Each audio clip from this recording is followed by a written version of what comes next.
Bismillahirrahmanirrahim. Assalamualaikum warahmatullahi wabarakatuh.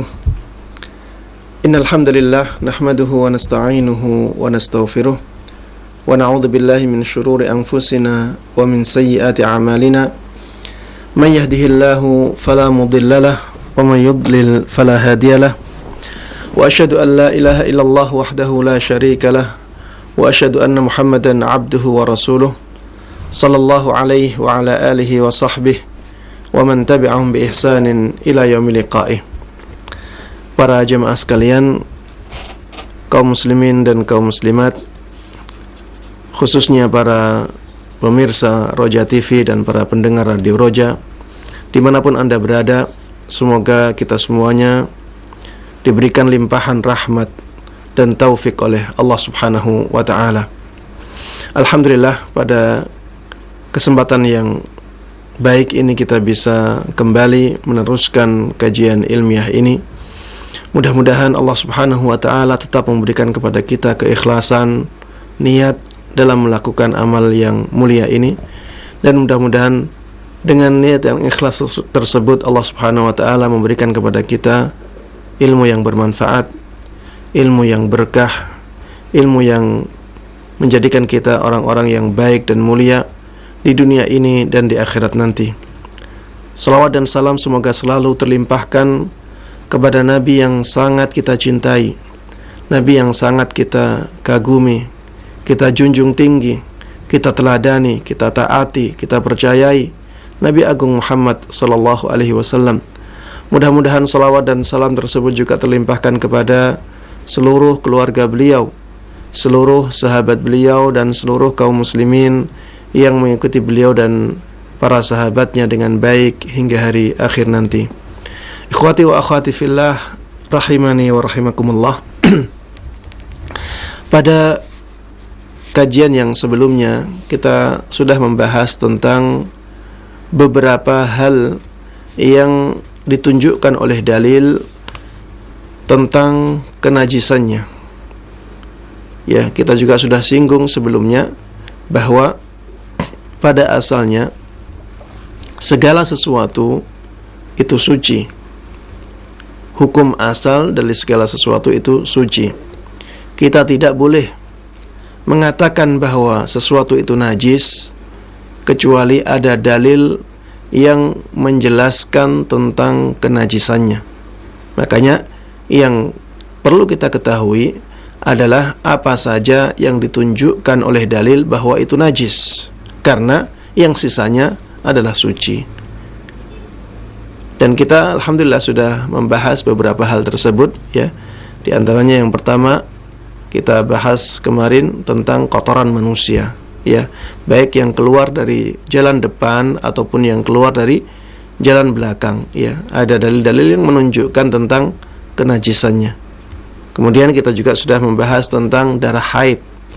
Darah haid disepakati oleh para ulama tentang kenajisannya. Begitu pula kotoran hewan yang haram dimakan, ya, kotoran hewan yang haram dimakan, ada dalil yang menunjukkan kenajisannya, karena Rasulullah SAW pernah diberikan kotoran himar yang telah kering untuk digunakan istinja. Beliau mengatakan fa innahu riks, sesungguhnya kotoran hewan himar itu atau keledai itu adalah najis, ya. Karena keledai ini hewan yang haram dimakan, maka para ulama mengatakan semua hewan yang haram dimakan kotorannya pun hukumnya sama, yaitu najis. Kita juga sudah membahas tentang air liur anjing. Bahkan air liur anjing ini najisnya najis mughalladah, najis yang berat. Makanya membasuhnya harus 7 kali. Salah satunya dicampuri dengan tanah atau pasir atau debu. Kemudian yang berikutnya kemarin kita bahas juga tentang daging babi, ya. Disebutkan di dalam ayat di dalam Al-Qur'an, aw lahma khinzirin fa innahu rijsun, atau daging babi, karena sesungguhnya daging babi itu najis. Begitu pula kita sudah membahas tentang bangkai, ya. Bangkai juga banyak dalil yang menunjukkan kenajisannya. Di antaranya yang kita sebutkan kemarin adalah hadis Nabi Muhammad sallallahu alaihi wasallam, ayyuma ihabin dubigha faqad tahur. Ya. Kulit bangkai yang disamak, maka dia menjadi suci. Ya, kulit bangkai yang disamak maka dia menjadi suci. Berarti sebelumnya najis. Kulit bangkai yang disamak maka dia telah suci. Berarti sebelum disamak hukumnya najis. Kalau kulitnya najis, ya berarti semuanya juga najis. Semua bagian dari bangkai itu najis, ya. Dan dikecualikan kemarin 3 hal. Yang pertama adalah bangkai atau 3 bangkai, ya. Ya, yang pertama adalah bangkai ikan. Ya, ada dalil yang menunjukkan bahwa bangkai ikan itu dihalalkan. Kalau halal berarti suci. Halal untuk dimakan berarti suci. Kalau halal dimakan berarti suci. Bukan sebaliknya. Tidak semua yang diharamkan itu najis, tapi semua yang dihalalkan untuk dimakan pasti suci. Ya, ini kaidah-kaidah seperti ini harus kita pahami dengan baik, ya. Semua yang halal dimakan itu pasti suci. Tidak semua yang haram dimakan itu najis. Semua yang najis itu haram dimakan.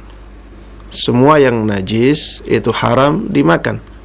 Tidak semua yang suci itu halal dimakan. Ya. Baik. Dikecualikan dari bangkai adalah bangkai ikan yang pertama, kemudian bangkai belalang, ya.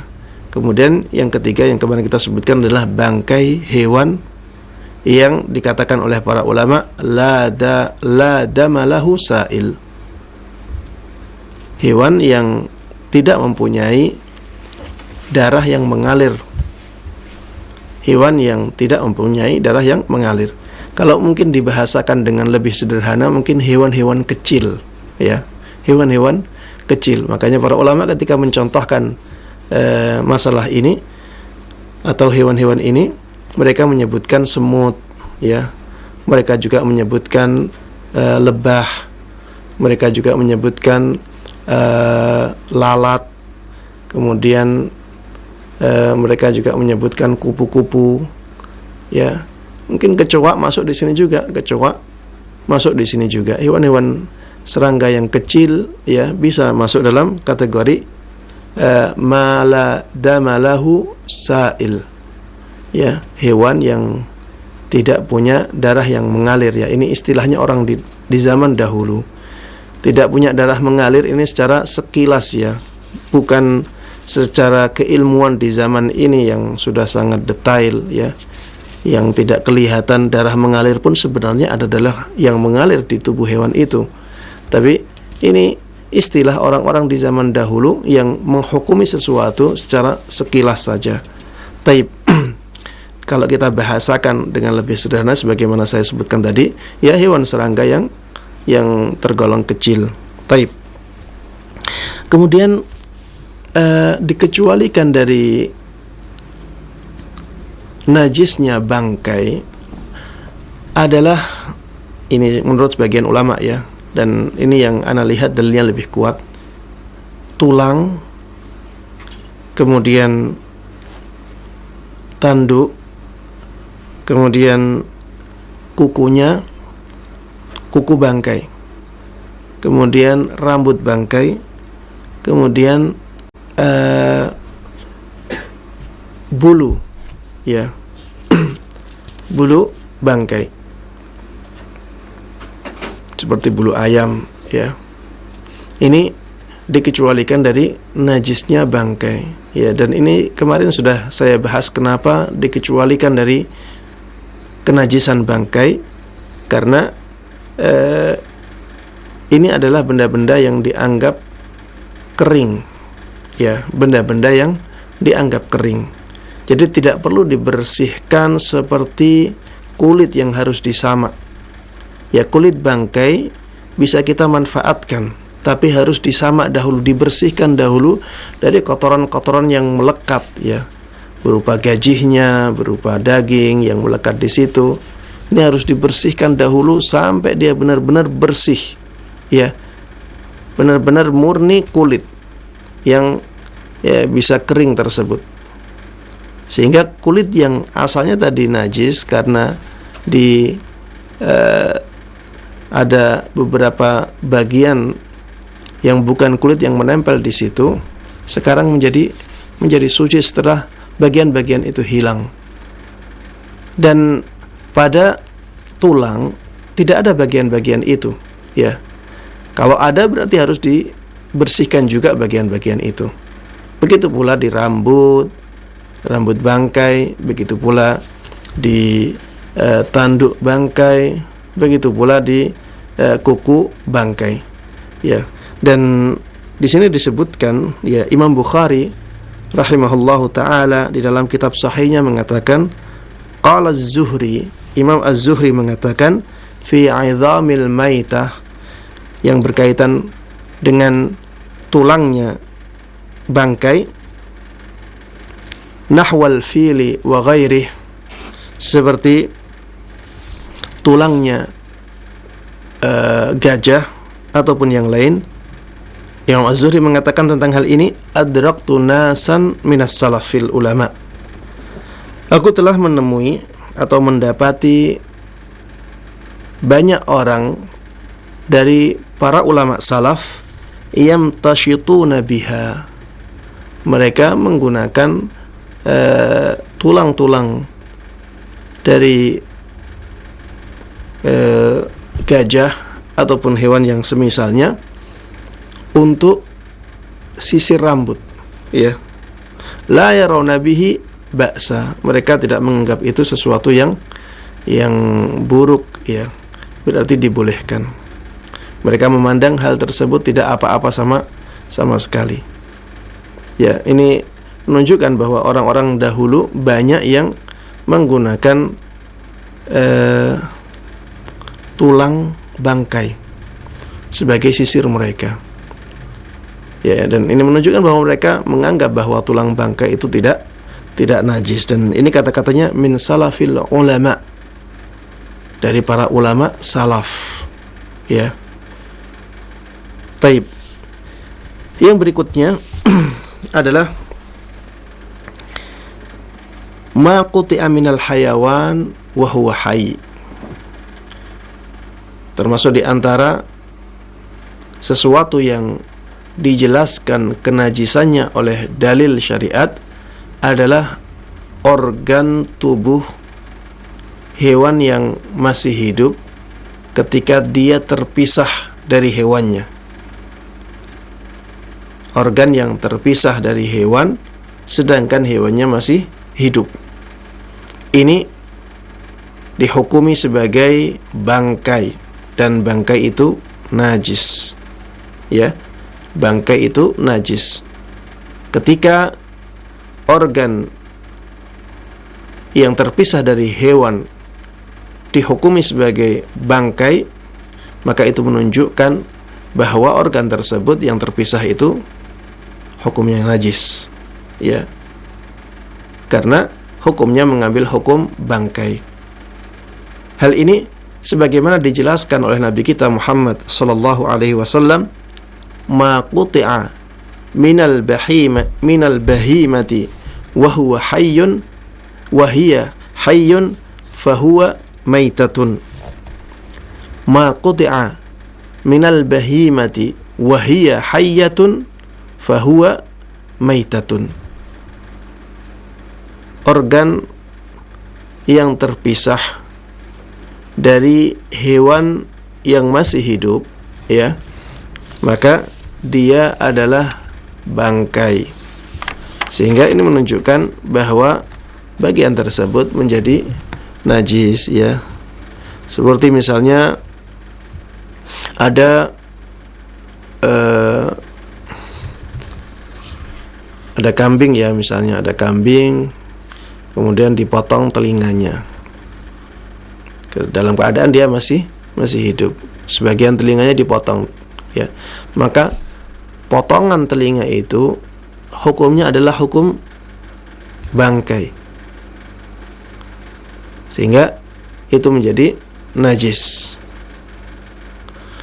Kalau misalnya ada sapi ya, ada sapi dia punya ekornya dipotong sebagian dalam keadaan sapi masih hidup ya, maka potongan ekor sapi itu dihukumi sebagai bangkai, dan bangkai jelas dihukumi sebagai sesuatu yang najis oleh syariat.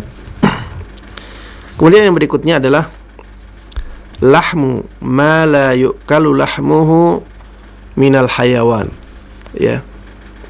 Jadi daging hewan yang haram dimakan.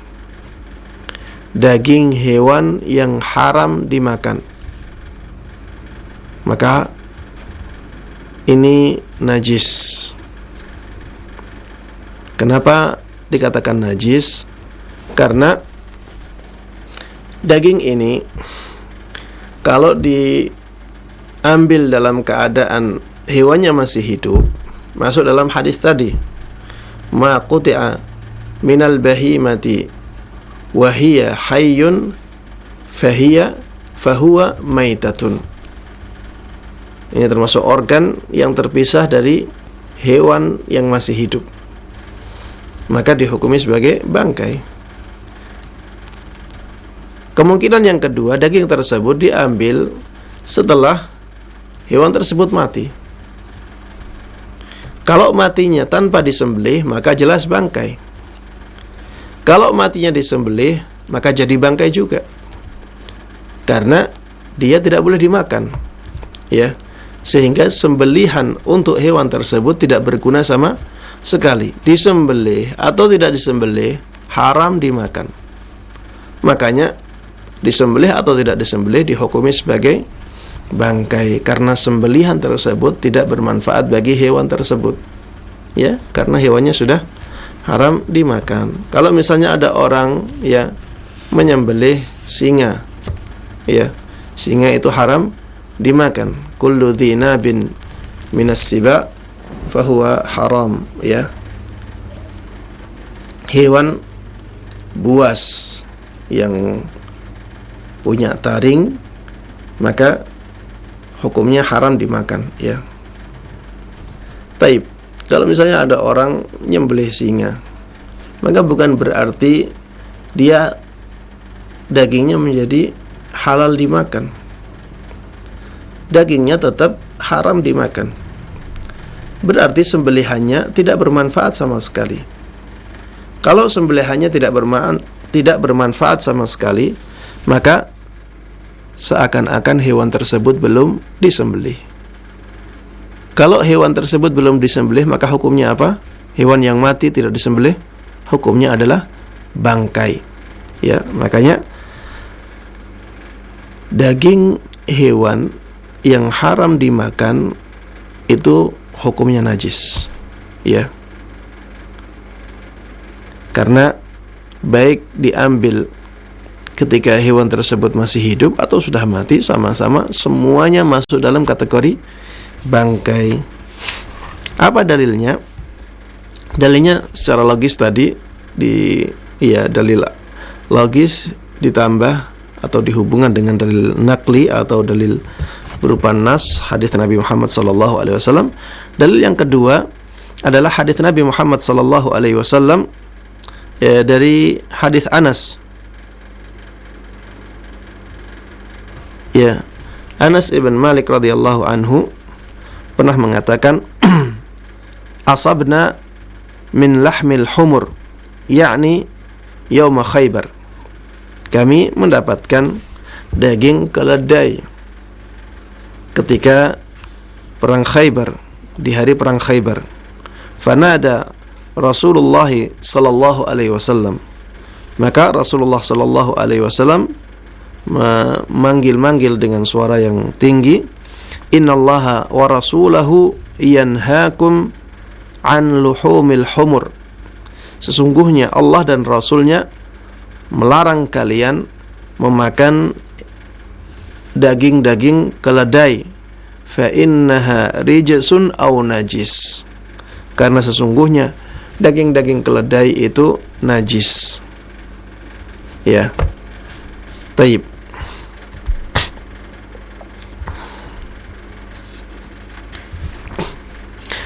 Ketika daging keledai najis dan kita tahu bahwa keledai itu dagingnya haram dimakan, maka semua hewan yang dagingnya diharamkan mengambil hukumnya daging keledai.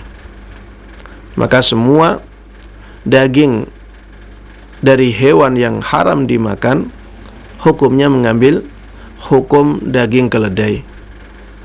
Itu menjadi najis. Wallahu ta'ala a'lam. Taib. Permasalahan yang berikutnya yang disampaikan oleh mu'allif di sini adalah permasalahan mani. Taib. Apakah mani itu najis ataukah mani itu suci? Ini diperselisihkan oleh para ulama hukumnya. Ada yang mengatakan mani itu najis, ada yang mengatakan mani itu suci. Ya, dan ini yang berbeda pendapat adalah para imam, ya, bukan orang-orang biasa. Sehingga khilaf atau perbedaan pendapat dalam masalah ini adalah perbedaan pendapat yang mu'tabar. Ya, kita harus saling menghormati ya perbedaan atau pendapat-pendapat yang ada dalam masalah ini. Pendapat yang pertama, pendapat yang mengatakan bahwa mani itu najis. Ini pendapatnya Imam Abu Hanifah rahimahullahu ta'ala dan pendapatnya Imam Malik rahimahullahu ta'ala. Begitu pula Imam Ahmad dalam salah satu riwayatnya. Ya, mereka adalah ulama-ulama besar ya dalam sejarah Islam. Mereka mengatakan bahwa mani itu najis. Dalilnya adalah hadis Aisyah radhiyallahu anha, ibunda kita kaum mukminin. Ibunda kita Aisyah radhiyallahu anha pernah ditanya tentang mani yang mengenai baju. Maka ibunda kita Aisyah radhiyallahu anha mengatakan, kuntu aghsiluhu min thawbi Rasulillah sallallahu alaihi wasallam. Aku dulu mencucinya dari baju atau pakaian Rasulullah sallallahu alaihi wasallam. Fayakhruju ila shalah. Maka setelah itu beliau pergi menuju salat. Taib. Di sini ibunda kita Aisyah radhiyallahu anha mengatakan, aku dulu mencucinya. Dan termasuk di antara petunjuk bahwa sesuatu itu najis ketika sesuatu itu dicuci. Ya, ketika sesuatu itu disuci. Makanya di sini mu'alif mengatakan wal ghuslu la yakunu illa li syai'in najis. Ya, membasuh tidaklah dilakukan kecuali untuk sesuatu yang najis. Membasuh sesuatu tidaklah dilakukan kecuali untuk sesuatu yang najis. Ketika ibunda kita Aisyah radhiyallahu anha mengatakan, aku dulu mencucinya dari pakaian Rasulullah sallallahu alaihi wasallam, kemudian Rasulullah pergi menuju salat. Ini menunjukkan bahwa mani itu najis karena ternyata ibunda kita mencucinya. Ya, ini dalil yang cukup kuat yang disampaikan oleh para imam kita. Tapi pendapat yang kedua adalah pendapat yang mengatakan bahwa mani itu suci. Pendapat ini dipilih oleh imam kita, Imam Syafi'i rahimahullahu ta'ala, dan dipilih oleh Imam Ahmad dalam riwayat yang paling sahihnya. Salah satu riwayat yang riwayat ini lebih sahih dari Imam Ahmad rahimahullahu ta'ala. Apa dalilnya? Dalilnya juga hadis dari ibunda kita Aisyah radhiyallahu anha. Ketika beliau menjelaskan tentang mani, beliau mengatakan, kuntu afrukuhu min thawbi Rasulillahi sallallahu alaihi wasallam. Dulu aku membersihkan dengan tangan, ya. Kalau bahasa Jawanya mengerik. Jadi kalau mani itu kering, bisa dibersihkan dengan tangan. Mani itu kering di baju, ya, ada bekasnya itu bisa dihilangkan dengan tangan. Bisa dihilangkan dengan tangan. Namun tidak semua bekasnya hilang dengan tangan. Ada sisanya. Dan ibunda kita Aisyah radhiyallahu anha hanya menghilangkan bekas-bekas yang bisa dihilangkan oleh tangan beliau. Tidak mencucinya. Di dalam hadis ini tidak disebutkan beliau mencucinya. Ini menunjukkan bahwa mani itu tidak najis. Kalau misalnya kita kompromikan dengan hadis yang tadi yang dipakai dalil oleh Imam Abu Hanifah, Imam Malik, dan Imam Ahmad dalam salah satu riwayatnya, maka kita katakan bahwa kadang-kadang ibunda kita Aisyah radhiyallahu anha mencucinya. Kadang-kadang beliau tidak mencucinya, tapi cukup dengan menghilangkan bekas yang bisa dihilangkan dengan tangan saja. Kalau kita katakan demikian, berarti mani memang tidak najis. Ya, kalau kita katakan demikian berarti mani tidak najis. Kenapa? Kalau najis harusnya selalu dicuci.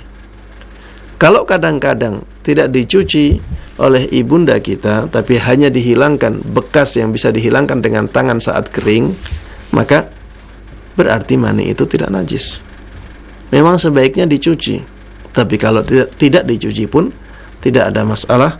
Sehingga pendapat yang kedua ini lebih kuat, wallahu ta'ala a'lam. Ya, pendapat yang mengatakan bahwa mani itu suci lebih kuat. Apalagi dikuatkan dengan hukum asal dari segala sesuatu itu suci. Pada asalnya segala sesuatu itu suci sampai ada dalil yang menunjukkan bahwa sesuatu itu najis. Dan ketika ada dalil yang dipakai namun kurang begitu kuat, maka kita kembalikan pada hukum asal. Hukum asalnya suci. Apalagi mani ini cairan yang di dalamnya ada sebab kehidupan kita. Di dalamnya ada cairan, di dalam cairan ini ada sel sperma, ya, makhluk hidup yang dari situlah kita menjadi ada.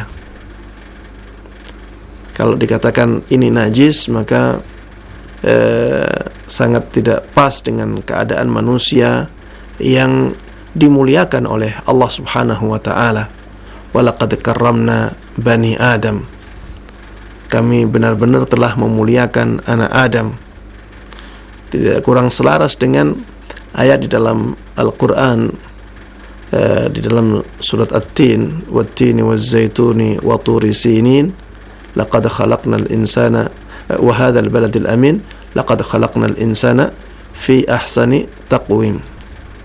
Kami benar-benar telah menciptakan manusia dalam keadaan yang paling bagus, ya, dalam keadaan yang paling bagus. Ini kalau dikatakan asalnya najis, kurang sesuai dengan ayat ini atau kurang selaras dengan ayat ini, wallahu taala a'lam. Yang mungkin perlu disinggung di sini adalah yang keluar dari jalan depan, ya, itu ada banyak jenis kencing keluar dari jalan depan, ya. Ada mani, ada madhi, ada wadi. Ini 4 jenis yang keluar dari jalan depan manusia, jalan pembuangan yang bagian depan, ya. Ada kencing, ada mani, ada madhi, ada wadi. Kita sudah membahas tentang kencing, dan kita katakan kencing itu najis. Di antara dalilnya adalah dalil-dalil yang mewajibkan kita untuk beristinja atau bersuci dari kencing. Maka itu menunjukkan bahwa kencing itu najis. Kemudian cairan yang kedua, yaitu mani yang kita barusan bahas, ya. Mani ini dikatakan suci. Mani ini dikatakan suci karena tadi ternyata ibunda kita Aisyah radhiyallahu anha tidak selalu membasuhnya, tapi kadang-kadang beliau cukup menghilangkan dengan tangan saat kering, ya, saat maninya kering. Cairan yang ketiga adalah cairan madhi, ya, madhi. Madhi ini cairannya bening, ya. Cairan tersebut bening, dia lekat dan halus. Bening, lekat dan halus. Ini keluarnya ketika syahwat meningkat, ya. Dan keluarnya tidak dengan memuncrat, ya, tapi keluar bahkan kadang-kadang tidak dirasakan, ternyata keluar. Dan ketika keluar tidak menjadikan manusia lelah, tidak menjadikan seseorang lemas. Ini ciri-ciri dari madhi, ya. Jadi cairan tersebut keluarnya saat syahwat sedang naik, di awal-awal naiknya syahwat, bukan pada puncaknya syahwat, tapi masih di awal-awal syahwat itu naik. Ketika syahwat naik belum pada puncaknya, ya, maka keluarlah madhi ini. Dan keluarnya tidak, ya, karena seringkali tidak dirasakan, tiba-tiba keluar, tidak bisa ditahan. Kemudian ketika setelah keluar tidak menjadikan badan lemas. Kemudian sifatnya tadi, ya, dia bening, dia lekat dan halus, ya, tidak kental sekali, ya, dia lekat, tidak kental sekali dan bening. Inilah madhi. Madhi ini hukumnya, ada yang mengatakan para ulama ijma' bahwa madhi itu najis. Di antara yang mengatakan ini adalah Imam Nawawi rahimahullahu ta'ala, begitu pula Imam Ibnu Qudamah rahimahullahu ta'ala, mengatakan bahwa mani itu bahwa madhi itu najis menurut kesepakatan para ulama. Namun yang benar adalah ada perbedaan pendapat dalam hukum madhi ini. Ada perbedaan pendapat dalam hukum madhi. Siapa yang menyelisihinya? Di antaranya adalah Imam Ahmad rahimahullahu ta'ala dalam salah satu riwayatnya, ya. Dalam salah satu riwayat Imam Ahmad mengatakan bahwa madhi itu suci. Alasan beliau adalah karena madhi itu keluarnya dari jalan yang sama dengan jalan keluarnya mani, ya, sumbernya sama, jalan keluarnya sama. Maka madhi mengambil hukum mani. Maka madhi mengambil hukum mani. Karena apa? Sumber dan jalan keluarnya madhi dan mani itu sama. Kalau maninya suci, maka madhinya harusnya suci.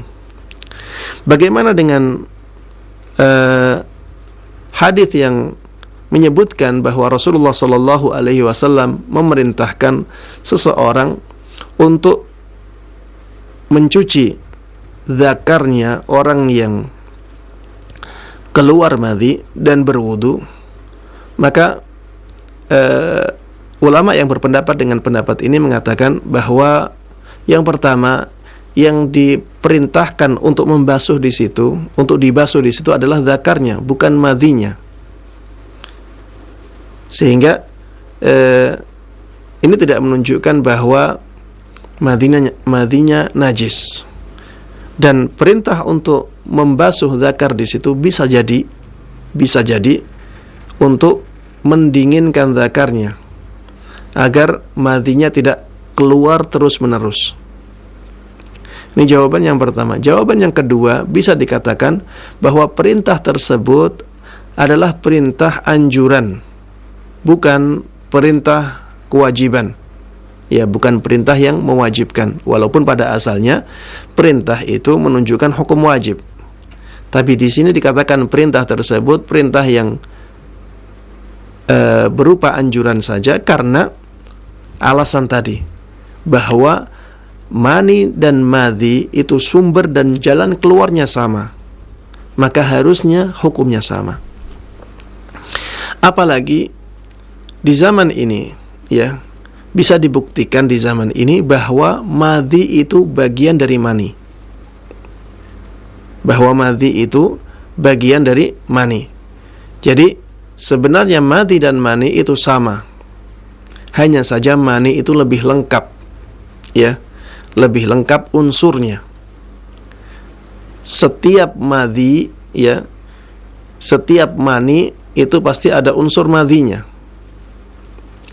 Tapi tidak setiap madhi ada semua unsur mani, ya, semua unsur yang ada pada mani tidak semuanya ada pada madhi. Sehingga madhi ini bagian dari mani.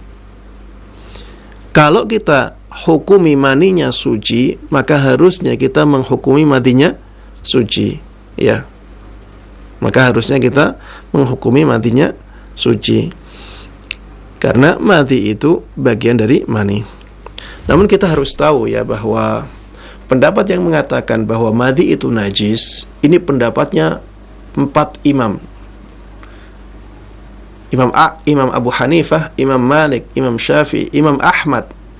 Dalam riwayat yang mu'tamad dalam mazhab Hambali, ya, ini semuanya mengatakan bahwa madhi itu najis. Yang mengatakan madhi itu suci sebagian kecil, ya, sebagian kecil. Di antaranya yang saya sebutkan tadi, Imam Ahmad rahimahullahu taala dalam salah satu riwayat yang lain yang bukan riwayat yang mu'tamad dalam mazhab, ya, tidak dijadikan sebagai mazhab atau pendapat yang mu'tamad dalam mazhab Hambali. Namun riwayat itu sahih dari beliau. Dan sebagian ulama mazhab Hambali memilih riwayat ini. Di antaranya Ibnu Aqil rahimahullahu taala. Taib. Intinya di sini, ya, ada khilaf, ya, dalam masalah najisnya madhi. Dan tidak benar nukilan ijma' atau kesepakatan dalam masalah najisnya madhi. Yang benar bahwa di sini ada perbedaan pendapat di kalangan para ulama, ya. Dan athar-athar dari ulama-ulama salaf, ya, banyak yang menunjukkan tidak najisnya madhi, ya. Athar-athar dari para sahabat banyak yang menunjukkan bahwa madhi itu tidak najis. Sehingga saya secara pribadi condong ke pendapat ini, bahwa madhi itu tidak najis karena dia bagian dari mani, ya. Kalau maninya suci, berarti madhinya juga suci. Dan ini dikuatkan oleh athar-athar yang banyak dari para sahabat Nabi Muhammad sallallahu alaihi wasallam. Ya, ini cairan yang ketiga, ya. Jadi tadi ada kencing, air seni, kemudian yang kedua air mani. Air seninya najis, air maninya suci, madhinya suci karena bagian dari air mani. Kemudian cairan yang keempat adalah wadi, ya, cairan wadi, ya, dalam bahasa Arabnya wawu dal ya. Wadi ini adalah cairan yang kental, keruh, dan biasanya keluar setelah kencing atau sebelumnya, ya, sebelum air seni keluar atau setelah air seni keluar. Jadi dalam, ya, satu waktu keluar itu diawali dengan wadi dulu baru air kencingnya, atau kadang-kadang air kencing dulu baru wadinya.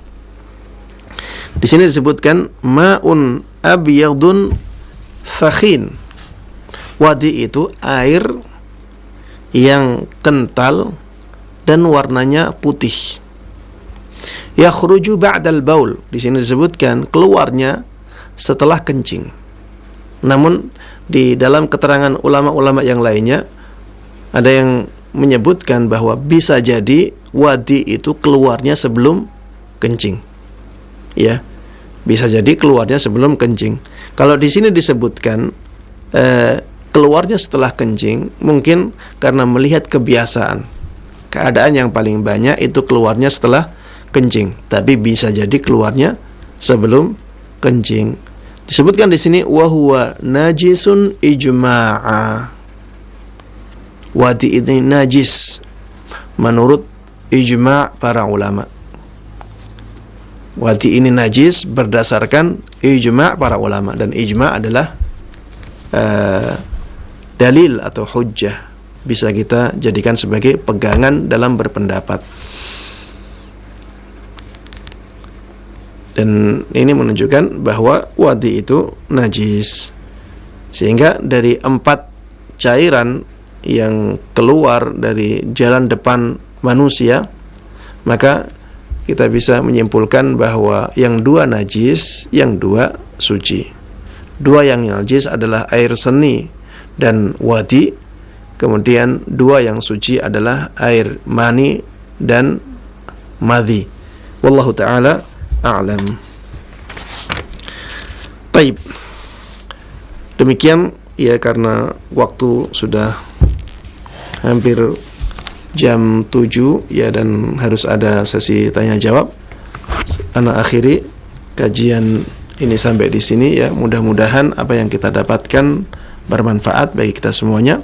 Mudah-mudahan Allah berkahi ilmu kita, dan mudah-mudahan Allah Subhanahu wa taala memberikan taufiknya kepada kita untuk bisa mengamalkan ilmu-ilmu yang sampai kepada kita dengan baik dan mudah, dan juga bisa kita sebarkan kepada orang lain. Amin amin ya rabbal alamin.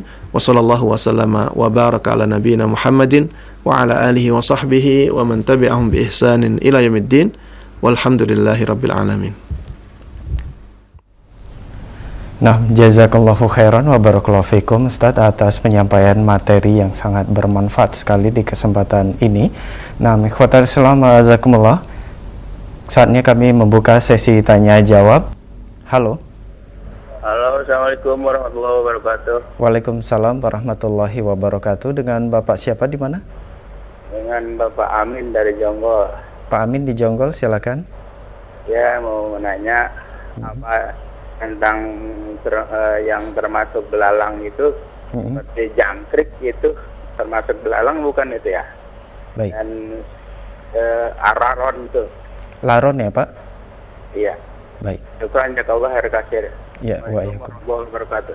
Waalaikumsalam warahmatullahi wabarakatuh. Tafadhol Ustaz. Taib,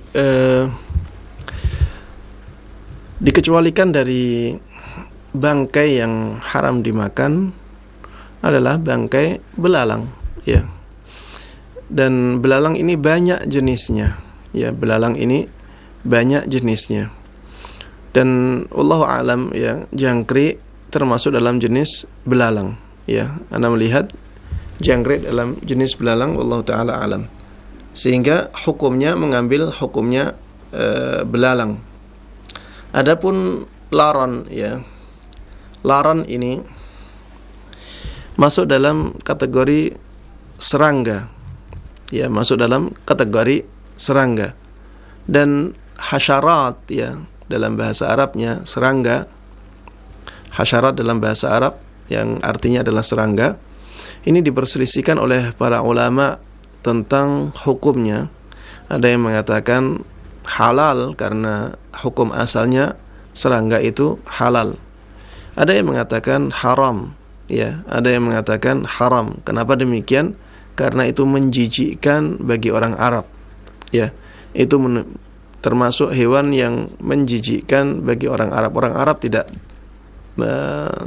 mau memakan hewan-hewan yang demikian, hasyarat, ya. Serangga kayak kayak laron tadi, kemudian kupu-kupu, kemudian lebah, kemudian semut, ya, dan hewan-hewan kecil yang lainnya. Itu tidak dimakan oleh orang Arab dan mereka menganggapnya sebagai sesuatu yang menjijikkan, sehingga itu menjadi diharamkan. Imam Syafi'i rahimahullah ta'ala berpendapat dengan pendapat ini. Begitu pula jumhurul ulama, ya. Mayoritas ulama mengatakan bahwa serangga itu haram. Ya, bahkan ada yang mengatakan ini ijma' para ulama. Namun nukilan ijma' dalam masalah ini tidak benar, ya. Ada perbedaan pendapat dalam masalah ini. Namun mayoritas ulama mengatakan bahwa itu haram, ya, sehingga kita jauhi, ya. Lebih hati-hati dan lebih baik kita jauhi karena jumhur ulama mengatakan itu haram. Dan kalau kita bermudah-mudahan dalam masalah ini, nanti ada efek yang kurang baik, ya, dalam masalah makanan, ya, karena makanan itu akan mempengaruhi kejiwaan seseorang, ya. Kalau sesuatu yang menjijikkan dimakan, ya, maka tentu ini akan mempengaruhi kejiwaan seseorang dalam waktu yang lama, ya. Wallahu ta'ala alam, sebaiknya kita hindari. Dan ana sendiri, ya, tidak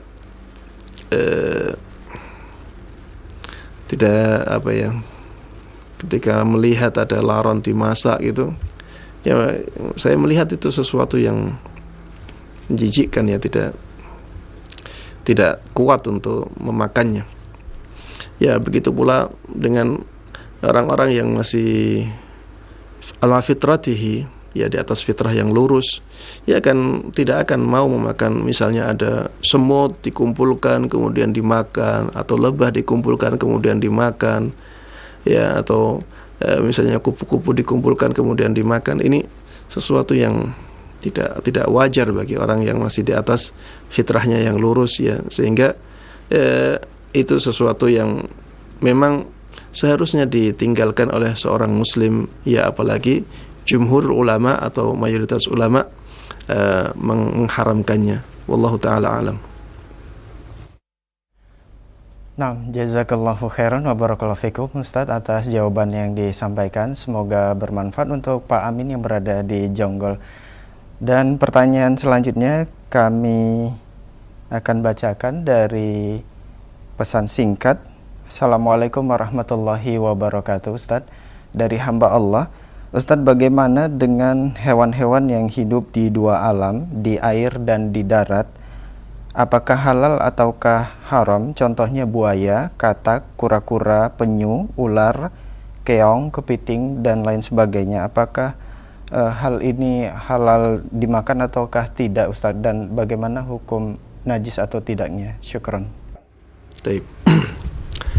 Waalaikumsalam warahmatullahi wabarakatuh. Ya, tentang hewan-hewan yang disebutkan tadi, ada satu kesamaan bahwa hewan-hewan tersebut suci, ya, pada ketika dia masih hidup hewan-hewan tersebut suci. Adapun tentang kata, maka ada dalil yang menjelaskan bahwa kata itu tidak boleh dibunuh, ya. Ada dalil yang menunjukkan bahwa kata itu tidak boleh dibunuh, sehingga kata ini haram untuk dimakan. Kata ini haram untuk dimakan, bukan karena dia hidup di dua alam atau satu alam, tapi karena ada dalil yang menunjukkan bahwa kata itu haram dibunuh. Dan para ulama punya kaidah yang bermanfaat bagi kita, sangat bermanfaat bagi kita. Semua hewan yang haram dibunuh atau tidak boleh dibunuh, itu hukumnya haram dimakan. Semua hewan yang haram dibunuh itu haram dimakan. Kenapa demikian? Karena syariat Islam melarang membunuhnya. Dan hewan itu untuk jadi halal harus disembelih, harus dibunuh. Berarti sembelihannya nggak sah. Kalau nggak sah berarti nggak ada gunanya. Kalau nggak ada gunanya berarti hewannya jadi bangkai. Semua hewan yang dilarang untuk dibunuh berarti haram untuk dimakan. Karena menyembelih itu pembunuhan. Kalau pembunuhannya dilarang, berarti kalau membunuh tidak berguna untuk menghalalkan hewannya. Ya, karena pembunuhannya diharamkan, pembunuhannya dilarang. Maka hewan yang dibunuh tersebut menjadi bangkai. Dan bangkai haram untuk dimakan. Kaidah yang kedua yang juga bermanfaat dalam masalah ini adalah semua hewan yang diperintahkan untuk dibunuh haram dimakan. Semua hewan yang haram yang diperintahkan untuk dibunuh maka juga haram. Kenapa demikian? Karena perintah untuk membunuh itu berarti perintah untuk membuang. Perintah untuk membuang, ya, seperti Islam memerintahkan kita untuk membunuh ular. Berarti itu menunjukkan bahwa Islam memerintahkan kita untuk tidak memanfaatkan ular sama sekali. Sehingga ular menjadi haram. Begitu pula Islam memerintahkan kita untuk membunuh tikus. Berarti Islam memerintahkan kita untuk membuang tikus, tidak memanfaatkannya. Berarti tikus itu haram. Ya, ini kaidah yang sangat bermanfaat bagi kita. Kalau kita mendapatkan dalam sebuah hadis, ya, perintah untuk membunuh hewan, berarti hewan tersebut haram dimakan.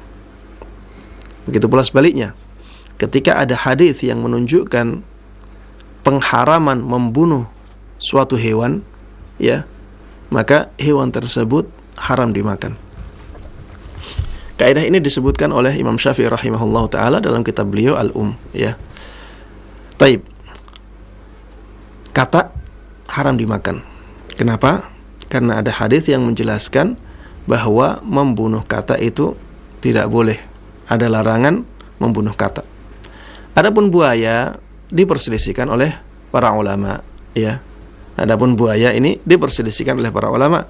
Ada yang mengatakan haram, ada yang mengatakan tidak, ya. Ada yang mengatakan halal. Yang mengatakan halal, mereka berpendapat atau mereka beralasan karena buaya itu hewan air dan semua hewan air itu halal. Ya, semua hewan air itu halal walaupun dia buas atau karnivor. Seperti misalnya hiu karnivor. Tapi halal dimakan karena apa? Karena dia hewan air. Ya. Begitu pula ikan-ikan, ada ikan-ikan lain yang karnivor selain hiu. Tetap saja boleh dimakan karena hewan air. Uhilla lakum saydul bahri wa ta'amuh. Dihalalkan kepada kalian hewan buruan air. Al-bahr di situ mencakup lautan dan sungai, pokoknya hewan air. Wa ta'amuh, dan bangkainya. Bangkai hewan air itu halal, ya. Dan ini, ya, tentang masalah buaya ini, Yang mengatakan halal karena itu hewan air, dan hukum asalnya, hukum asal semua hewan itu halal kecuali ada dalil yang mengharamkannya. Yang mengatakan itu haram itu hewan buas, ya, karena buaya itu hewan buas dan dia memangsa dengan taringnya, dan mereka tidak memasukkannya kepada hewan air karena mereka mengatakan di sini ada sebab yang mengharamkan, ada sebab yang menghalalkan. Kalau bertemu, maka yang didahulukan adalah sebab yang mengharamkannya atau alasan yang mengharamkannya, sehingga mereka mengatakan itu haram. Ya, Allah Taala alam di sini pendapat, ya, ada khilaf dalam pendapat ini, dan ana secara pribadi menguatkan pendapat yang menghalalkan walaupun sebaiknya dihindari, walaupun sebaiknya dijauhi, ya, karena banyaknya ulama yang mengharamkannya, wallahu taala a'lam. Tapi secara kaidah itu hewan air dan pada asalnya hewan itu halal dimakan, maka ini menguatkan pendapat yang menghalalkannya, namun sebaiknya dijauhi karena para ulama ya banyak yang mengharamkannya, wallahu taala a'lam. Adapun kepiting, ya, kemudian tadi yang ditanyakan apa? Keong, ya. Anda melihat ini hewan air, ya. Anda melihat ini hewan air sehingga halal dimakan, wallahu taala a'lam, ya. Demikian yang bisa Anda sampaikan dalam kesempatan kali ini, ya, karena waktu yang membatasi kita harus akhiri kajian ini sampai di sini. Mari kita tutup kajian ini dengan doa kafaratul majlis. Subhanakallahumma wa bihamdik, asyhadu an la ilaha illa anta, astaghfiruka wa atubu ilaik. Wassalamualaikum warahmatullahi wabarakatuh.